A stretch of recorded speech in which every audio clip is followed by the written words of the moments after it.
Okay, so what I thought we could do is go over some real simple like application points for you guys. And some of this stems from stuff that we've talked about in the past with like a champions presentation and stuff that we've actually put out in some of our books around like how far you have to throw certain implements or how heavy you have to lift to be able to achieve certain distances. And a lot of this stems from having a really in-depth discussion with Ryan Krauser actually at the Olympics this past year, where I was just sort of picking his brain about certain implements. And he had just mentioned, he's like, look, if I can throw, he's like, his lifetime goal basically is to throw the 18-pound shot 22 meters, okay? So if he throws 22 meters with an 18-pound shot, he'll probably throw 24 meters with the 16, if he can do that. Now he's gotten close to doing that in training, but he sort of went through that and laid that out. And when he was saying that, he's like, look, when I'm in peak shape, I know that I can get about a meter per foot. So it was an interesting talk to hear that from him. And then thinking through that for you guys, I wanted to set up like benchmarks for you guys to think through what do you guys need to do, then provide numbers that you need to hit in the weight room, and then we're going to talk about some of the practical application around things that you guys can do on a regular basis. And then if we have questions or even more time, we might try and expand this even further. So does that make sense for everybody of what we're trying to do here? Okay, so we've got men and women here, okay? And in my mind, most dudes are trying to throw around 50 to 60 feet, okay? Unless your last name's Cantwell, this is likely most of everybody. You want to get to 50 or you want to get to 60, okay? And there's some athletes that want to get to 70, 75 plus, but for everybody here, I think these are very reasonable marks. For the women, I think, by the time you graduate high school, if you can get close to throwing 40 feet or throwing 40 feet, like you're a good chick, right? Like you're good, you're throwing far. If you throw 50 feet, you're pretty much like legendary status, okay? And I would equate, these are pretty similar. Almost sometimes I think this could be 65 feet compared to the women throwing 50. So with that being said, with the guys in here, how many of you guys throw like a heavy implement at home when you're going? Okay. What are you throwing? Are you throwing like what weight? 16. Yeah, 16. Okay. What else? 16. Okay. So like let's say 16, 14 basically, right? Do you ever throw lighter implements? Okay. What weight? I'll throw like a 10 usually. Okay. Okay, good. Women, do you guys throw heavy? Yes, Addie, I know throws heavy. Any lighter implements? Okay, what weight do you usually throw? 3K. Okay, good. Yeah, okay, so a lot of people will throw, like if you go to a state meet or something, you might throw 3K. You'll see, I've seen elite level athletes throwing light implements very close to a major comp. So with that being said here, okay, if we're trying to throw 50 feet, I don't know why we wrote these so small. Okay, for guys, if you're training at home with a 16, so what is your PR? Yeah, 40 feet. Okay, so with the 16, if you want to work towards that 50-foot throw, right, then we need to get your 16 up to around 42 feet. Okay, so if in that case as well, so let's say out of the year, around 40% of your throws might be with a 16 or with a light implement. If we can build that to throwing 42 feet and you're throwing the 10-pounder 55 feet, well, now all of a sudden you're setting yourself up to throw that 50-foot mark. And the one thing I wanted to bring up here is that let's say you're throwing 55 with the 10, but you're only throwing 35 with the 16. One thing that you guys can do when you're at home then is say, okay, well, my 16-pounder is really far off. If I throw my 16 a little bit more, I can make up that ground, which ideally would get me to that 50-foot mark. Does that make sense? Okay, so with the 50-foot mark, and I would like you guys, you can take a picture afterwards or just ask these questions or write this down. that 50-foot mark should be about 42 feet with the heavy, 55 feet with the light. Now, with the 60, Lane, what's your PR? 50? Okay, so what, have you ever thrown the 16? Okay, so let's say, and you're going to be, what year are you going to be? So Lane is going to be a junior, which is really good for him. He's got 2 years to work. Okay, so let's say he leaves today or next week. He goes home and he says, all right, I want to get my 16-pound shot to 52 feet, okay, which is a really good freaking throw for a high schooler. And it might take you about a year to get to that point. Now, all of a sudden, you're setting yourself up to throw that 60-foot mark. And that is going to probably take you anywhere between like 500 and 1,000 throws, possibly even more. And then throwing that with the light implement, we're going to see that right around the 10-pounder right around 65 feet. Okay, so for the guys, we wanted to lay that out and say, okay, these are the marks that you guys have to work towards, and you have to build off of this with your technique and things like that. Is there any questions around that? Yes? So do you recommend throwing with all 3 implements? So I think the best, yes, I do, but I think the best way, so Lane asked, should we be throwing all 3 implements? That's an interesting, a good discussion, and I think it's something that's like individual. I think there's something to be said for throwers that can switch implements inside of practice and have minimal change in their technique. And if you could throw a 16, a 12, and a 10, or a 14, a 12, and a 10, and have minimal change, I think that's going to set you up for really long-term growth. But I think earlier in your career, you should be throwing like 60% of your throws with, let's say, a heavy, and then 40% of your throws with the comp or the light one. That's how I would usually set that up. I thought I saw a hand over here somewhere. Does anybody else have any questions about the men's numbers there? Yeah. What time in the season would you recommend heavier lighter? I think okay, so that's a really good question. So he asks, what time of year should we use heavier light? Alex Rose likes to throw a 2.5, literally, going into the Olympics.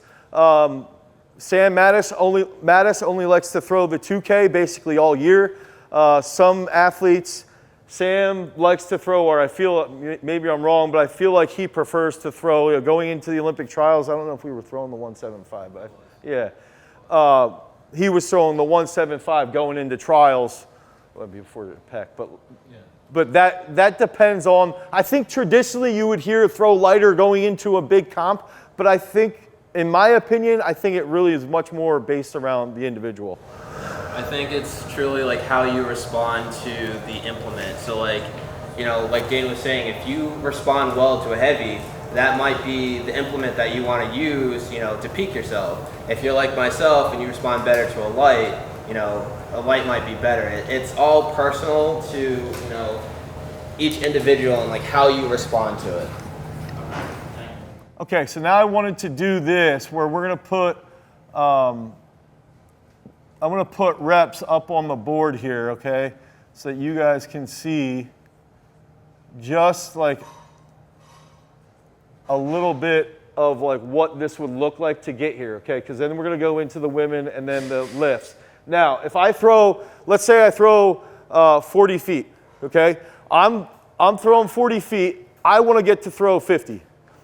It will likely take between 2,000 and 2,500 throws to get to this point. If I'm also doing all of this, okay?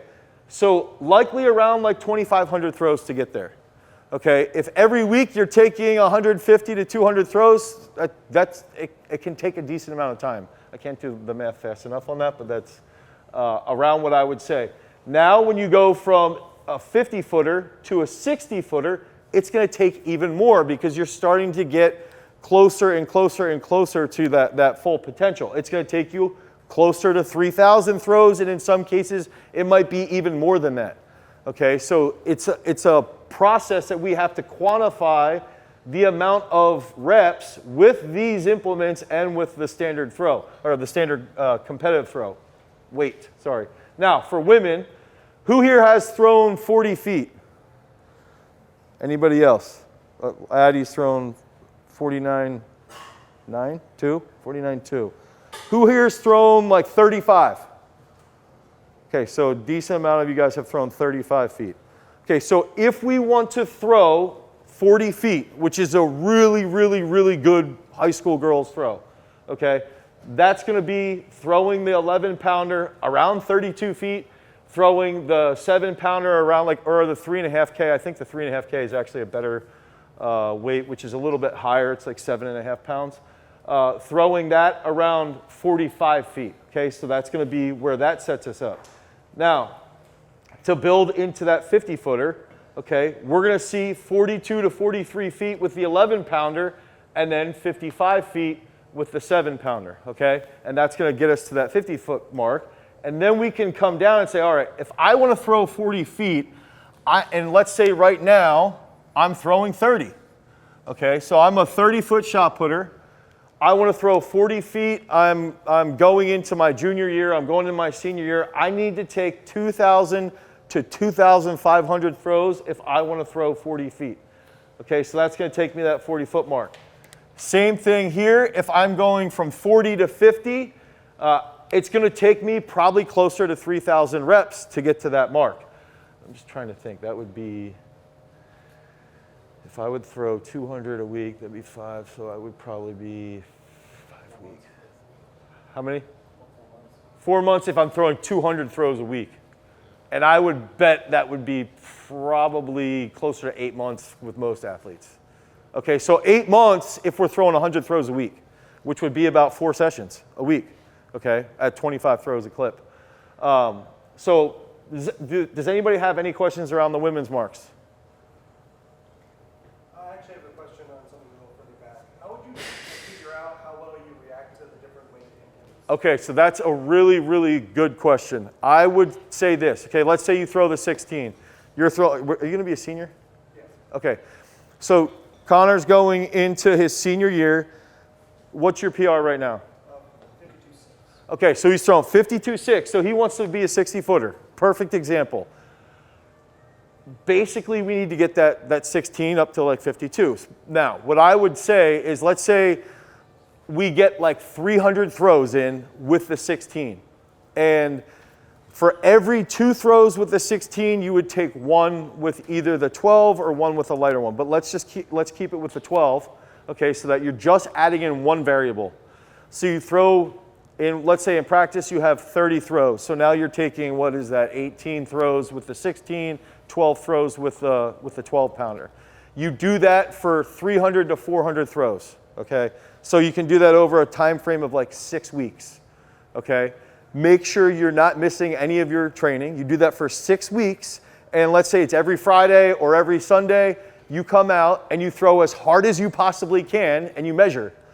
So then at the end of 6 weeks, you say, okay, I've got 350, 400 throws, however many it is with the 16. I want to measure and see if I've improved with the 12. And then you're still, because you've still been throwing the 12, you'll still have decent feeling for it. And then you see if you hit a PR with the 12, okay? And then you can repeat that with the 10-pounder. That's the way, that's like a real simple way to just see how you would react. And then that might be something that you do back and forth with the light and with the heavy. That's a really good question, though, is like understanding. Because I do think a lot of people think the heavy will help me be stronger, the light will help me throw faster, but it's not always that way. And actually, I think most of the time it's not that way. Now, does anybody have any other questions with that? Okay, so the reason why I want to share this, and I know it can get dry because of the numbers, is Ryan Krauser is the greatest shot putter to ever walk this planet, minus maybe Val Adams, but I think now that he's won his 3rd Olympic title, he's probably taken that over, okay? The way he thinks is literally this, numbers based, okay? So let's go into lifting wise, okay? And if we're looking at, who in here has never lifted before? Well, outside of being here today. Lifting, everybody's lifted? For the most part? You've never lifted? Okay, good. So now, what's like, let's say your best in the shot or discus? Okay, perfect. So 29.9 and 103. What's your name? Arlie. So Arlie's never lifted. So she's actually, I actually think that can be very good because it's like as soon as you start to lift, you might see all of this stuff might be completely different for you because you'll just start to blow up based off of lifting. Now, with that being said, these are some numbers that you can shoot for now that you're really starting to get into the weight room. Okay, so with the bench press, for a woman to throw 40 feet, I would say around 135 to 150 pounds bench press will get you to throw that 40 feet. There's going to be outliers. There's going to be girls that throw 40 feet that can't bench anywhere close to this, and there's going to be girls that bench a lot more and they aren't close to that. But most women, if we're benching around 135 to 150 pounds, it's going to help you throw 40 feet, especially if we're taking 2,000 to 2,500 throws in a year. That's going to help quite a bit. For a back squat, okay, butt over your calves back squat, 250 pounds with a clean, about 75 kilos or 80 kilos. So about an 80 kilo clean, so we're at 175 pounds there, okay? Now these numbers might seem intimidating. They might seem a little high to a point, but if we're getting in the weight room, and we'll get into some of this stuff here, of what we can do to make sure that this stuff happens, it's reasonable. You know, we've had a lot of high school girls come through that have done a lot of these numbers. High school men, I would say, what is your name again? Charlie, I want to pick on Charlie. Charlie, what's your best clean? My best clean? Yeah. It's like about 200. Okay, so Charlie's PR is around 40 feet. His best clean is 200, okay? So if we can get Charlie to get his clean to 250, I would put a lot of money down that he'll throw very close to 50 feet based off of where his current strength numbers are relative to him throwing 40. So if we get Charlie to take 2,500 throws and we get him to lift 3 to 4 days a week and we improve his clean to 250, we get him to back squat 350, or bench 250, back squat 350 or more, and then clean 250, I would put a lot of money down that Charlie's going to throw 50 feet. Okay, so we can start thinking through these numbers related to these numbers, and then we're going to get into numbers of application here. For women throwing 50 feet, we can look at it and say, okay, if we can bench 205, that's a pretty heavy bench. But if you bench 205, I guarantee you're going to throw 50 feet as a female shot putter. If you can back squat 300 plus, or maybe, what did you back squat? Like some ridiculous, like 335. Okay, 335. So Addie's back squatted 335. She's thrown 49.2. Okay, that's a pretty good example of the fact that she back squats 350. She's probably going to throw 50 plus feet. Okay, I mean, that's going to happen. You clean over 200, that's going to happen. You're going to throw 50 plus feet. Now again, there's going to be a decent amount of outliers with this, but this is like a very good model to start with to push yourself. Is Jaime benching? Okay. Okay, so then, actually Jaime is a great example of this with discus too, with how absurdly strong she is. Anyway, getting into the men, Connor, I'm going to pick on you because Connor shared that he's a 52-footer. Okay, who else in here has thrown over 50 feet? Wow, you guys are good. Okay, that's pretty good. What's your PR? 57.9. 57.9. Shit. Okay. What's your name? No, I already asked. Hang on. It wasn't Ray. Grant. Shit, that's right. Okay. So Grant outside, you did tell me your name. 57.9. What year are you? I'm right at senior. Okay, so he's going to become a senior. What's your best bench? 225. Come on, Grant. Okay, so one of the things that I would look at, and I'm even going to throw this in here for push-ups for Grant. This will be the Grant equation, okay? If we get Grant's bench, let's just say right now he can go from 225 to 250 as fast as possible. Guarantee you he's throwing 60 feet, okay? What's your best back squat? Okay, so that's more reasonable, and that's going to be, and then do you clean? 250. Okay, so your clean is pretty solid. Now, that would make sense where it's like, one rule of thumb that I have is that for every 50 kilos, okay, so try and think through this. In high school, for every about 110 pounds that you would increase on your back squat, okay, you will gain about 40 kilos on your clean up to a certain point, and then that starts to come down a little. So what that means is if you can back squat, let's say, so you said, was it 350?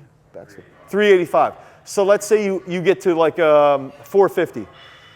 If Grant back squats 450, he will likely get this clean up over, very likely well up over 300 plus pounds. And then all of a sudden this equation is here and he's taking 3,000 throws. And all of a sudden all of this stuff pieces together. Yeah. So if you have like really good lifts, but your numbers like aren't equating. You're not throwing enough. Not throwing enough? Yeah. That would be my quick answer. And I would also say one of the easiest things, and this goes back to Connor's question about the weights, is that you can look at this and be like, okay, so actually, let's use Grant, picking on him. His bench is trash, right? So when we look at this, it's low-hanging fruit. He should be benching more. Like I would, and hang on, I would even put in, and we'll talk about this in a little bit. I'd make him bench like probably 2 to 3 days a week. Now, I'm a little aggressive with stuff like that. And I would bang down his door and make sure he's lifting 4 to 5 days a week. Okay? And I guarantee you, we get his bench up, and even if these numbers barely move, but his bench moves, his throws will go up. So that's like a way that I like to look at, like, based off of these, so some people might have, okay, so this is a good example for discus throwers. Some discus throwers might have, I'm thinking about Jaime, a bad bench, but they have a very good squat, a very good clean, okay? So then it's like, okay, that's a telling example. Usually those individuals would become better discus throwers for the most part. That's just like a little bit of an aside. Men usually that doesn't hold up, but for women it usually does. Now in this case too, so Lane asked about if your numbers are very good. Okay, so if your numbers are really good in the weight room, maybe you played football growing up and you were in the weight room more frequently than you were in the circle. Okay, so then it's like, okay, these are good. So you just keep building these slowly, but you got to get these numbers to go up. So you need to take more throws. You've got to get your technique better. And in your case, you improve your technique. I mean, even in this morning, we only probably took 10 to 15 throws, and by the time you started to figure out how to finish a little flatter, you already started to look better. So that's what I would assume you're asking that for yourself. Okay. Is all of this making sense? I know some of it can be a little boring. For the men's 50 mark, except for clean, I'm like 10 pounds off. I've surpassed bench and squat. Okay. I'm barely throwing, I'm throwing a low 40. Okay. So how many throws should I get a week and how many reps? Okay, so you are saying, and what's your name? What's your name again? Matthew is saying he's benched 265. 65, squat 405, and I clean 230. 230. Okay, and he's throwing around 42? 5 days a week. I'm throwing 41 and a half-ish. How old are you? 17 inches. So you're going to be a senior. I'm being a junior. You're going to be a junior. Okay, so that's good. I would say, so that would, okay, let's take this. It's Matthew? Yep. Okay, let's walk Matthew into the habits portion. Okay, so if we want to be the best throwers possible, we have throwing, we have lifting, and we have freaking habits, which is like, what are you guys doing? Because throwers are really good at saying they want to be the next Ryan Krauser, they want to be the next Val Allman, they want to be, whoever that person is. But they're also really good at not doing what they say they want to do. So, okay, I'm just calling it out there. If we look at habits here, okay, so Matthew, I would argue you probably lift pretty well, okay?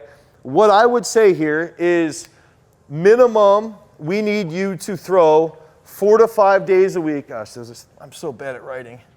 Okay, so throwing 4 to 5 days a week, and I would argue 25 to 35 throws a day.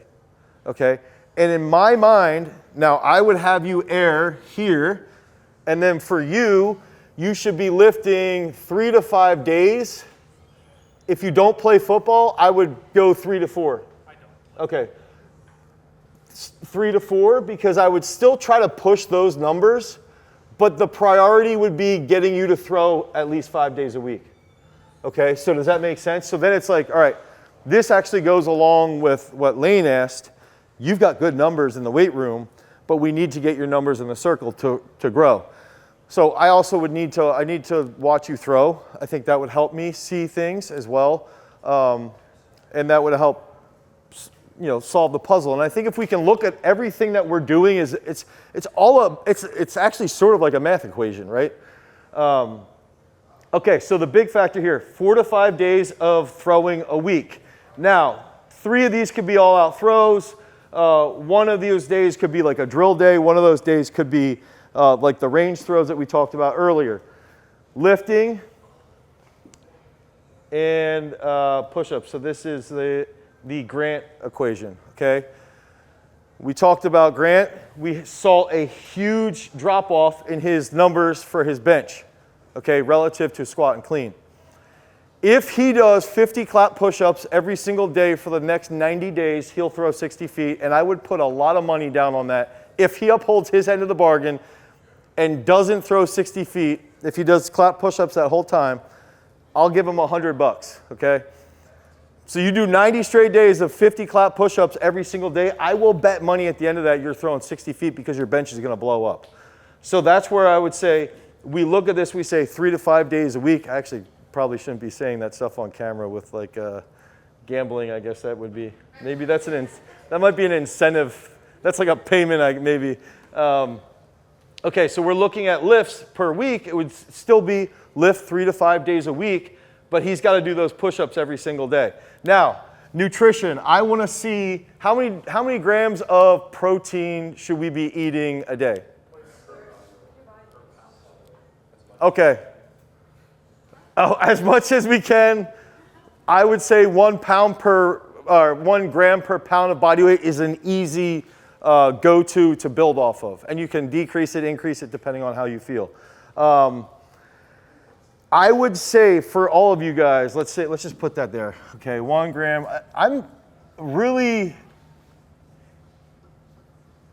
pretty impressed with you guys in your knowledge on that, because when I was in high school, I would have been like, I'm just shoving food down me. Yeah.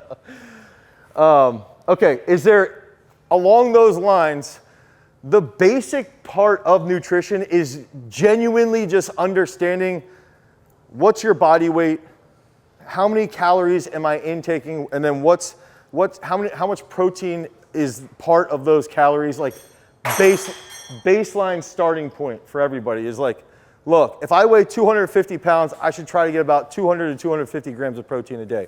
So that would be another thing that I would bring up is like, are you recovering enough? We have an athlete that comes on site. She's a snowboarder, and she was struggling with lifting. She's come in lifting 5 days a week.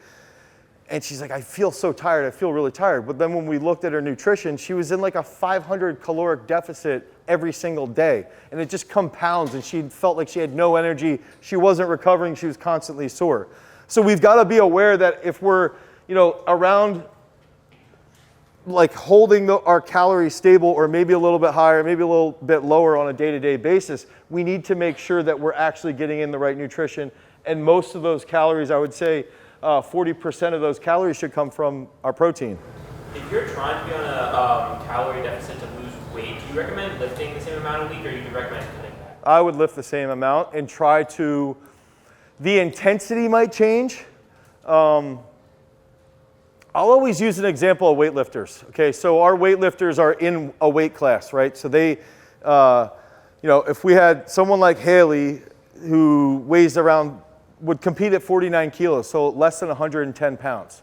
But she could clean 245 pounds. When she would cut, we would just alter her volume within the workouts, but she would still train the same amount. So it would be like we would still have, now we would also try to time so that she would have a lot of carbs before training so she would still feel good at training. And that way she would have energy on the platform. And then post-workout, she's crushing a lot of protein, and then she cuts her calories hard. Like she basically wouldn't consume anything for about 3.5 hours before bedtime. So that was like, to answer that question, I would just say, don't cut back on, because if you're trying to lose weight, you need to be, it's easier to be in a deficit when you're still exercising. That's a good question though. And I would also just say, like, take something like cutting weight slowly over a long period of time. Does anybody have questions specifically about nutrition? Because it's one of those topics that like some people know a lot about and some people literally know nothing. Rule of thumb, have some type of protein source at every single meal and avoid as much junk food as possible, even though it tastes good. Sleep. How much sleep should we be getting every single night? 8 to 12. Who's got 12? You're sleeping 12 hours. So actually, I'll share a good story here. And this one's for Taman. And this is a Krauser-Kovacs story. Krauser's first exposure to Joe Kovacs was the 2016 Prefontaine. It's in Eugene, Oregon. And Ryan goes out and he's like, look, it's a pre-meet. There's a Friday. They're throwing the next day on a Saturday, okay? He goes in, he does some drills, he takes like 4 throws, he's done. Joe's there, and when he had gotten there, Joe had taken like 20 plus throws. His coach was like, all right, now you took 20 throws, let's take another 20 with easy technique. So he backs off, he takes easy 20 throws with technique, right? So Ryan's putting his shoes on to leave, and his coach at the time was like, okay, 20 more throws, motherfucker. Like, let's go. I want you to go hard.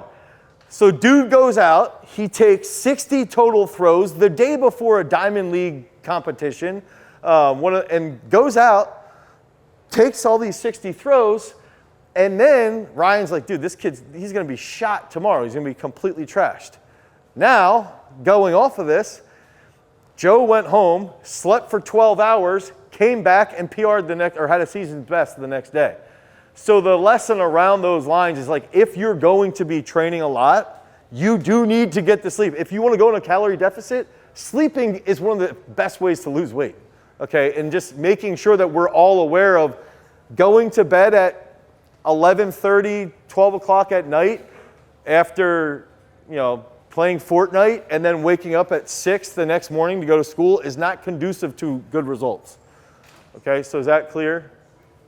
I am impressed with your guys' knowledge, though, of all this stuff. That's pretty good. Okay, reflection. So this could be,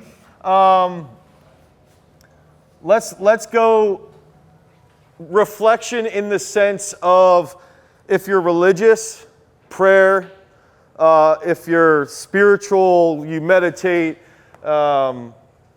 I don't know. I don't want to offend people. If you're an atheist or something like that, you just sit there, right, and do whatever. Would that be about accurate? Okay. Well, what would reflection be in terms of throwing? Like, what would you look for in reflection based off of like training for throws and like lifts? I would look at reflection. Okay, so that's a really good framework for me to work within, because when I'm in my framework, it's way too broad. I think, let me answer it through, if I'm somebody who's religious, okay, I think you probably should be spending time visiting prayer and whatnot 2 to 4 days, or 2 to 4 times a day. That would be my analysis. I have nothing to say to you about that. That's your own personal thing. That's my analysis. Okay, meditations would probably be 1 to 2 times a day for about 10 to 15 minutes. So pretty similar to praying. Reflection, some people call it quiet sitting. Again, 1 to 2 times a day for 15 minutes each time. As far as reflection with throwing or reflection with being an athlete, I think it's important that we're consistently revisiting why are we doing this, okay? We're consistently revisiting what is my motivation to be a 60-footer, to be a 50-footer, to go to the Olympics. why am I doing this? What am I getting out of this? We need to revisit, like, do I enjoy doing this? And then on top of that, once you answer those questions, it's like, okay, what am I doing a good job with my habits here? And what am I doing a bad job with? And am I truly holding myself accountable to attain these goals? Am I really, truly doing everything that I can possibly do? That would be my means of reflection.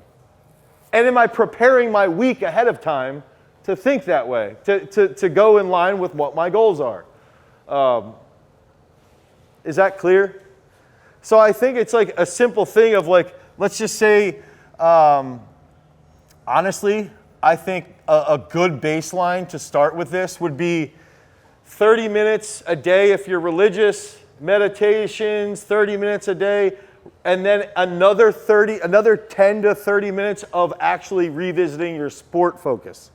And I think that I do believe genuinely, the more we can detach from our cell phones and stuff like that, we're going to be a little bit healthier with that, including myself.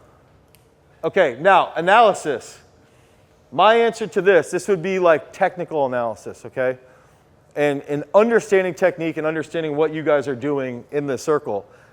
I was going to ask Sam, but Sam might be a bad example. So, like, how many of you guys record your throws? Almost all of you guys. Man, cell phones are so awesome. It's crazy. How long do you think you spend on, like, reviewing what you did? Just, like, a rough estimate. 30 minutes. 30 minutes? 30 minutes of practice. 30 minutes after practice or, like, after practice? For me, I'd say roughly, like, 10 minutes max, because I can go into the weeds of technique. But I think just analyzing what you did during that session is a really good goal to like have so you're better next time around. So like, let's say for me, I have an issue of falling out of the back of the circle. So I can, spend 5 minutes on each toss like, yo, did I do a better job of not falling out of the back, right? And I do that every day for, 4 or 5 times a week. And, I reflect on it after like a month. It's like, did I get better? Yeah. You know what I mean? That helps me know, like, all right, I got better at this task at hand, and it sets me up for the next training cycle. And I think, okay, so that exactly right there, setting him up for the next training cycle. This goes in with talking through I actually would relate this to the question about weights. And you know how I laid out, like, okay, 6 weeks you do a 16 and a 12. Okay, one thing that you can do with analysis and with your reflection point here is that we established that Sam brought up that he knows that he has to improve his position out of the back of the circle. Okay, so he's genuinely trying to fix and to try to turn his right foot a little bit more before pickup. And if you guys, if you watch Stona's throw when he won the Olympics, he did it really well on that throw. And we are going to go over that stuff. Ryan Krauser does it the best. Okay, so he's establishing, in this case, okay, Connor, you take this, you go, okay, I'm thinking about your throw. You were a little long with your right foot, and then you were really open with your left. Okay, well, I'm going to put my right foot down earlier, and I'm going to, just like Nadia, hold my left shoulder in the middle so that I'm more loaded on my right here. Those are the only 2 cues that you're going to focus on for 6 weeks. And you're going to throw the 16 and the 12. And you're just going to do those 2 cues, and you're going to lift 5 days a week. And then every time you're going to spend 30 to 60 minutes, maybe it's just 10 minutes, and you're going to watch. Does my right come down in a better spot? Do I hold my left arm in a better position? And then I can roll. Grant, you might sit there and say, okay, my reflection, I do whatever you want to do, but I say, okay, did I do my clap push-ups? Okay, I did my clap push-ups. I didn't watch you throw that much, but let's just say you're open at the front. Are my shoulders in a better position? Am I exiting the back a little bit better? If I want to throw 60 feet, did I get the reps in that I need to? And then you just work backwards and you really build that out to become that 60-foot shot putter. Which, dude, honestly, you're throwing 57 plus as a junior. You could throw 65. Like, you could do that. Like, that could happen. Okay, so is that clear with, like, technical analysis stuff? I think if you can find 1 or 2 things and just really focus on those 1 or 2 things, And you do that for a 4 to 6 week time frame before you move on to the next thing. Okay, and then you think through, yeah. Do you recommend going to someone like Ryan Krause? Yes. I recommend I recommend establishing a movement pattern that you want to achieve in every position of the circle. So if from here to here, what am I doing? From here to here, what am I doing? When I go forward to the middle, what am I doing? And establishing what that needs to be. And you can establish what that would look like by watching Krauser, by watching Sarah Mitten, by watching Ogunlier, by watching Joe, by watching Val Allman. Like, you have these people that you can pull from and you think through, and then you have to, I believe, I've had this discussion recently with Taman. A lot of people will be like, I'm a feeling thrower. I don't believe that anyone's a feeling thrower. I believe that you have to establish what that movement should look like, and then you have to feel it. But I think that you should be looking at someone like Krauser or Joe, or I'm thinking, along those lines, to formulate what those positions look like. Because then you're never really, like, look at it this way. Part of what I wanted to call this presentation was, do you guys want to be a millionaire? And I was going to walk backwards from how people figure out how to make millions of dollars a year. And where I'm going with this, I know that was a long, drawn-off thing, but that's what people do. They literally go, all right, this guy makes $10 million a year, or if I want to make $1 million a year, I have to make $100,000 a month.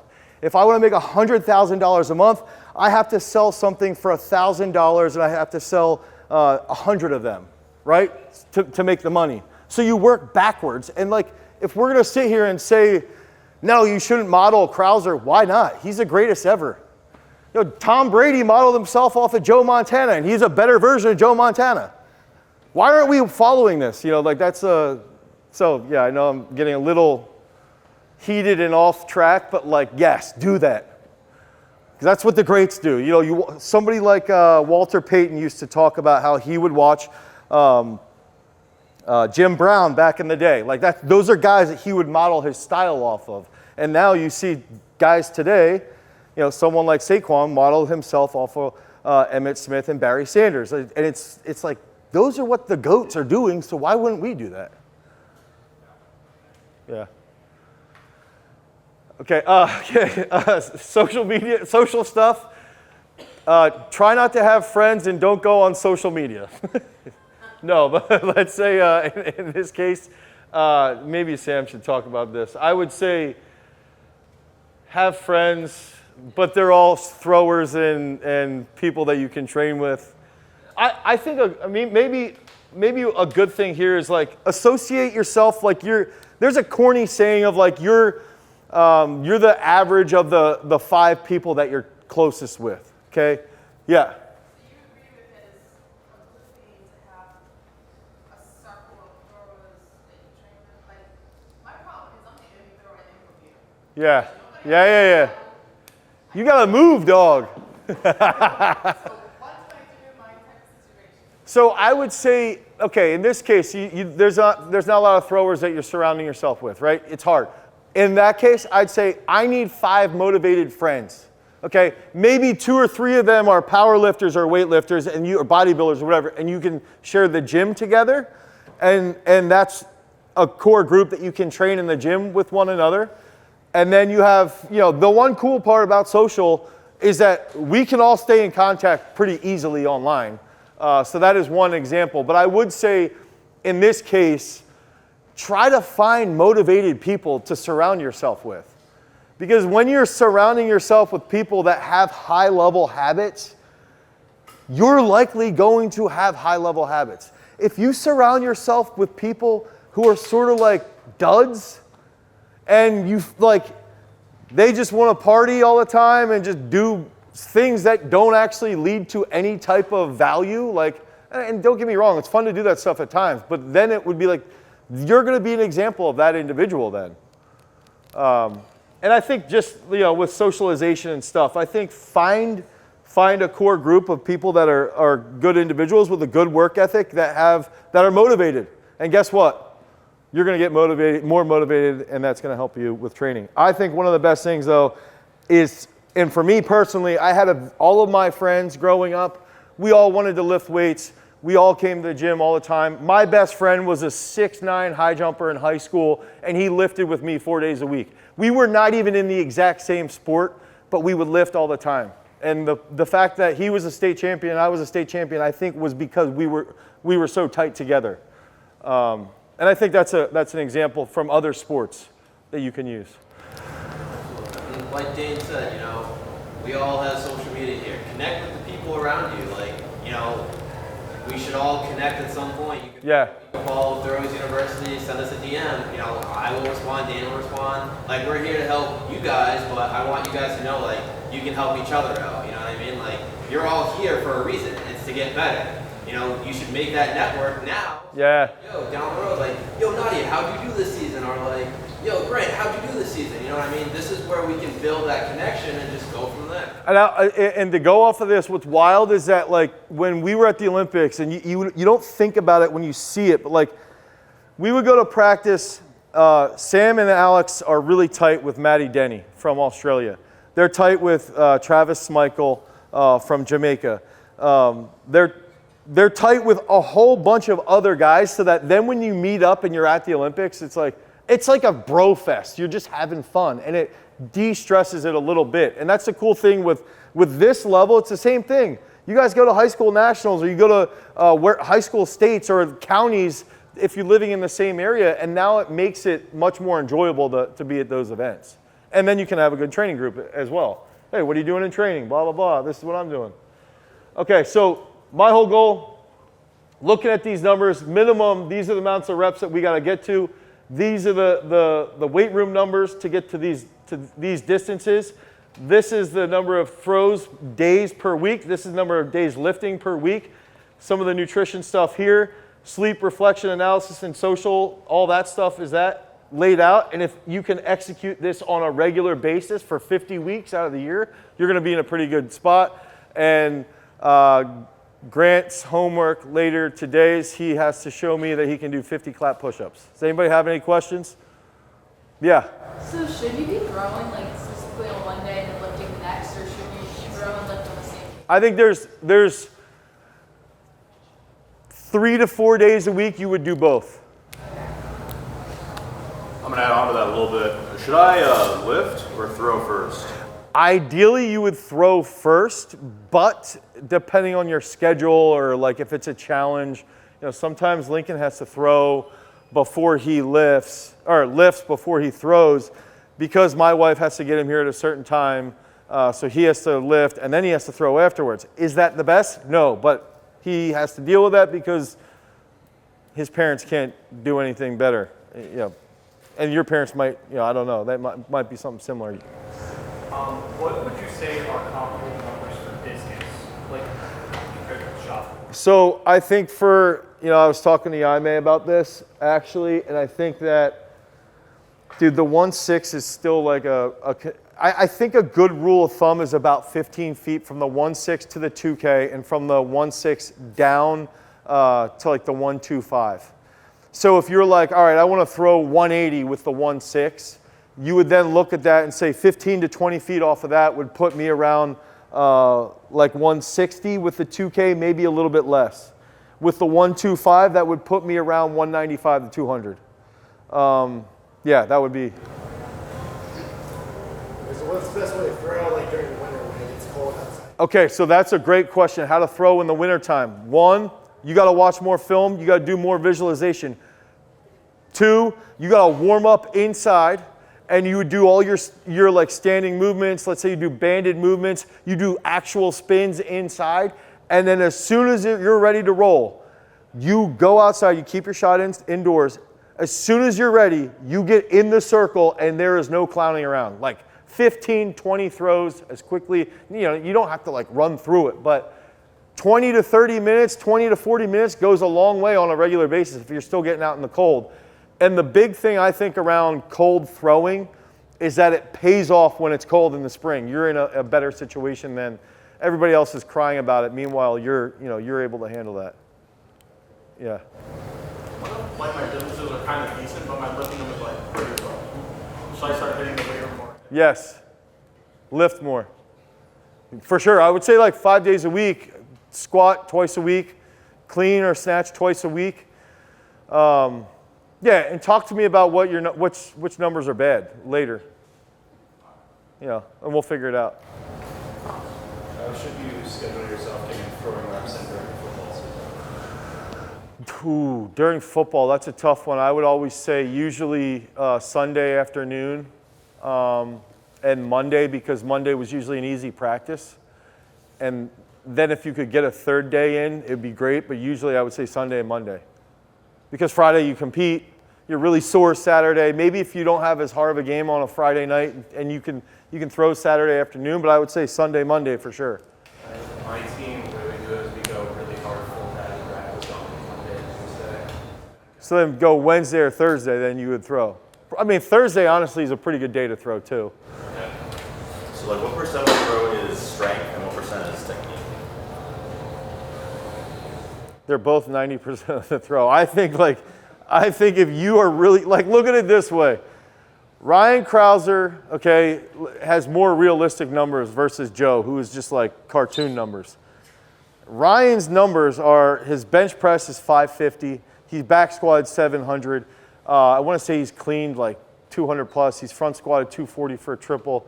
He snatched 160 for a power snatch, I think.